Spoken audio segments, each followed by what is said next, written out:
فارغ ہوں سر، یہ فیصل واڈا صاحب والا جو مسئلہ ہے، ووٹ بھی کاسٹ کر دیا انہوں نے، اپنی سیٹ سے استعفیٰ بھی دے دیا، پھر اس کے بعد نااہل نہ ہونے کے لیے اب انہوں نے درخواست بھی کر دی کہ اس بنیاد پر، تو سر یہ ہو سکتا ہے سیٹ چھوڑ دیں تو نااہلی ان کی ختم ہو سکتی ہے کہ سر؟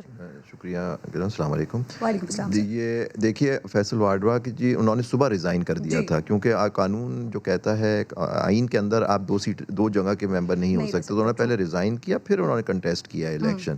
تو مجھے نہیں پتا کہ انہوں نے میرے خیال سے ووٹ نہیں کاسٹ کیا ہے آج انہوں نے اپنے نیشنل اسمبلی میں. نہیں ووٹ کاسٹ کیا سر کر کے اچھا تو انہوں نے کاسٹ کیا، اس کے بعد انہوں نے ریزائن کیا، پھر انہوں نے کیا، لیکن ان کی نااہلی جو ہے وہ اپنی برقرار رہی. قانون میں اگر ان کے خلاف جو الزام ہے فیصل واڈوا صاحب کے خلاف، وہ الزام یہ ہے کہ ان کے پاس دوہری شہریت ہے، اور آئین بڑا اس میں واضح ہے کہ اگر آپ کی دوہری شہریت ہے تو آپ ہمارے مقننہ کا حصہ نہیں ہو سکتے. تو اب دیکھنا ہے کہ وہ جو کیس جو لوگ ایک آ رہی ہے کہ جی وہ کیس ختم ہو گیا، وہ کیس نہیں ختم ہو گیا. ان کی نیچرلی وہ ابھی بھی پارلیمنٹ کا حصہ تو ہیں، اب وہ ایم این اے سے اب سینیٹر الیکٹ ہو گئے، تو یہ ایشو تو رہے گا. اگر ان کی دوہری شہریت ہے تو وہ ڈسکوالیفائی ہوں گے. اور یہ اب الیکشن کمیشن کے سپرد کر دیا گیا، انہوں نے وہیں کیس پینڈنگ ہے نا، کیس ان کا وہیں چل رہا ہے، الیکشن کمیشن کے پاس ہی جورسڈکشن ہے. اس کو بعد میں ہائی کورٹ اور سپریم کورٹ میں چیلنج کیا جا سکتا ہے.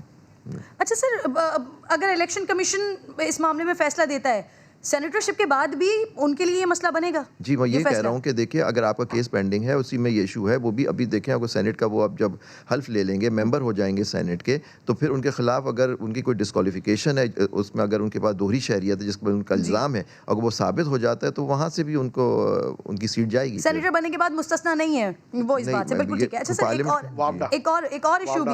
ایک اور ایشو سر، یہ یوسف رضا گیلانی صاحب والا، یہ والی جو ویڈیو ہے، اب حکومت آبویسلی ان کا سارا فوکس اسی بات پہ ہوگا کہ اس ویڈیو کو لے کر جائیں الیکشن کمیشن میں، ان کی درخواست وغیرہ بھی آ گئی ہے. سر اس پر کچھ ہو سکتا ہے؟ مطلب یہ ہارس ٹریڈنگ کے لیے ثبوت کافی ہوگا سر؟ دیکھیے میں نہیں سمجھتا.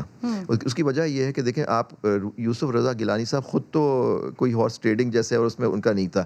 دوسری بات یہ جیسے اعتزاز صاحب نے فرمایا کہ اس کا فورینزک ہونا بہت ضروری ہے. فورینزک میں پتہ لگے گا کہ یہ اس کی کیا تھی، کیا اس کے اندر یہ ہارس ٹریڈنگ ہو رہی تھی، وہ بھی ثابت کرنا ہوگا. یہ جو کمپلیننٹ ہوگا جس نے یہ درخواست دی ہے، ان کو یہ ثابت کرنا پڑے گا کہ یوسف رضا گیلانی صاحب نے اپنے کوئی ووٹ خریدے ہیں، اور وہ بھی غلط طریقے سے، کرپٹ پریکٹس سے. اگر یہ بات ثابت کرنے میں وہ کامیاب ہوتے ہیں تو پھر یہ ان کی سیٹ جائے گی.